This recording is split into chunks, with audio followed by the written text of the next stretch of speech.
ഇപ്പോൾ വാർത്തയോട് പ്രതികരിക്കാൻ അഡ്വക്കേറ്റ് ആശ ടെലിഫോൺ ലൈനിൽ. അഡ്വക്കേറ്റ് ആശ, ഇപ്പോൾ പൾസർ സുനിയുടെ നേരിട്ടുള്ള പ്രതികരണമാണ് ഇപ്പോൾ റിപ്പോർട്ടിന് ലഭിച്ചിരിക്കുന്നത്. ഈ കൊട്ടേഷൻ, ദിലീപ് നൽകിയ കൊട്ടേഷൻ എന്നുള്ളതിൽ പുതുമയില്ല. പക്ഷേ ആ കൊട്ടേഷൻ എങ്ങനെയായിരുന്നു? 2.5 കോടിക്കുള്ള കൊട്ടേഷൻ, അതിൽ മുഴുവൻ പണവും കിട്ടിയിട്ടില്ല. ഈ ദൃശ്യങ്ങളടങ്ങിയ മെമ്മറി കാർഡ് തൻ്റെ പക്കലുണ്ട് എന്നടക്കമുള്ള കാര്യങ്ങൾ ഇയാൾ തുറന്നു പറയുന്നുണ്ട്.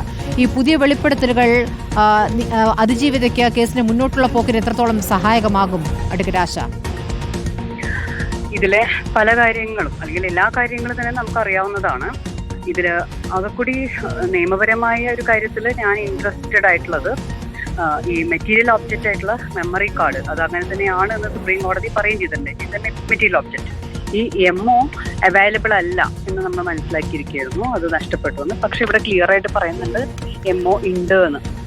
അങ്ങനെയാണെങ്കിൽ ആ എംഒന്റെ കണ്ടെത്തുക എന്നുള്ളത് ഒരു ഇൻവെസ്റ്റിഗേഷന്റെ വിട്ടുപോയ ഒരു സംഗതിയാണ്. അപ്പോൾ അത് റീഇൻവെസ്റ്റിഗേഷൻ ചെയ്യാനുള്ള സ്കോപ്പ് അവിടെയുണ്ട്. അത് കോടതിക്ക് നേരിട്ട് ചെയ്യാം, ഇൻവെസ്റ്റിഗേഷൻ ഓഫീസർക്ക് അത് കോടതിയെ അറിയിച്ചുകൊണ്ട് അനുവാദം മേടിച്ചുകൊണ്ട് ചെയ്യാം. അതല്ലെങ്കിൽ മറ്റാരെങ്കിലും അതിജീവിതയ്ക്കും പ്രോസിക്യൂഷനും ഒക്കെ ഇത് കോടതിയുടെ ശ്രദ്ധയിൽ കൊണ്ടുവന്നുകൊണ്ട് അങ്ങനെ ഒരു ഉത്തരവ് വാങ്ങി റീഇൻവെസ്റ്റിഗേഷൻ നടത്താനുള്ള ഒരു സാധ്യത തെളിഞ്ഞിട്ടുണ്ട്. അതാണ് ഇവിടുത്തെ പ്രധാനപ്പെട്ട സംഗതി. മാത്രമല്ല, നിലവിൽ കോടതിയിൽ ഇരിക്കുന്ന ഒരു മെറ്റീരിയൽ ഒബ്ജക്റ്റ് എന്ന് പറഞ്ഞ സംഗതി, ആ മെമ്മറി കാർഡിന്റെ മുകളിൽ ഒരുപാട് വിവാദങ്ങളുണ്ട് താനും. അപ്പോൾ ഇതാണ് ഒരുപക്ഷെ ഒറിജിനൽ മെമ്മറി കാർഡ്. ഇതിൽ എത്ര കോപ്പികൾ ഉണ്ടാക്കിയെന്ന് നമുക്കറിയില്ല. അപ്പൊ എന്തായാലും അതൊരു കണ്ടെത്തേണ്ടത് എന്റെ കയ്യിലുണ്ട് എന്ന് പറഞ്ഞുകൊണ്ട് സിസ്റ്റത്തെ വെല്ലുവിളിച്ച് നിൽക്കുന്ന ഒരാള്, സ്വകാര്യ സംഭാഷണം അല്ലെങ്കിൽ സ്റ്റിംഗ് ഓപ്പറേഷൻ ഒക്കെ പറയുമ്പോൾ ഞാനിതിനെ കാണുന്ന മറ്റൊരു രീതിയിലാണ്. അതിന്റെ സംഗതി എന്ന് വെച്ചാൽ, ഒരു പത്രപ്രവർത്തകനോടോ അല്ലെങ്കിൽ ഒരു പൊതുപ്രവർത്തകനോടോ ഒരാൾ സംസാരിക്കുമ്പോൾ കോഷ്യസ് ആവാറുണ്ട്. അപ്പോൾ അങ്ങനത്തെ ഒരു കോഷ്യസ് അല്ലാതെ ഇയാൾ സംസാരിച്ചിട്ടുണ്ട് എന്ന് മനസ്സിലാക്കുന്നു. ഒരുപക്ഷെ അത് നിങ്ങളുടെ ഒരു മെത്തേഡായിരിക്കാം. പക്ഷെ വാട്ട് എവർ, ആ പറഞ്ഞതിന്റെ ഉത്തരവാദിത്തം അയാൾക്കുണ്ട്.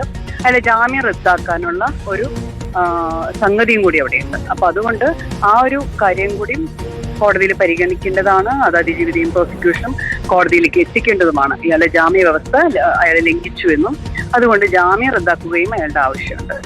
അല്ലാണ്ട് അയാൾക്ക് ഇനിയും കേരളത്തിന്റെ ഖജനാവിൽ നിന്ന് പൈസ എടുത്തുകൊണ്ട് അയാൾക്ക് പോലീസ് പ്രൊട്ടക്ഷൻ കൊടുത്ത് അയാളെ ലോകത്ത് മുഴുവനും എഴുന്നള്ളിച്ചു കൊണ്ട് നടക്കുന്നതല്ല നമ്മുടെ ജോലി.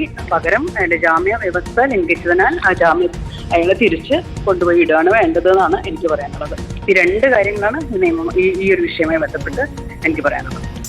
വളരെ നന്ദി അഡ്വക്കേറ്റ് ആശ ഈ ഘട്ടത്തിൽ പ്രതികരിച്ചതിന്. പൾസർ സുനിയുടെ വെളിപ്പെടുത്തൽ എത്രത്തോളം ഈ കേസിൽ തനിക്ക് സാമ്പത്തികമായി ദിലീപിൽ നിന്നും എത്രത്തോളം സഹായം കിട്ടിയിരിക്കുന്നു, മുഴുവൻ തുകയും കിട്ടാത്തതിൻ്റെ പശ്ചാത്തലം, അത് തന്നെ നിരാശപ്പെടുത്തിയ കാര്യം, തന്നെ സിനിമ നിർമ്മിക്കാൻ പദ്ധതിയിട്ടിരുന്നു എന്നുള്ള കാര്യം, മെമ്മറി കാർഡ് തൻ്റെ പക്കലുണ്ട് എന്നുള്ള കാര്യം അടക്കമാണ് ഇയാളിപ്പോൾ പറഞ്ഞിരിക്കുന്നത്.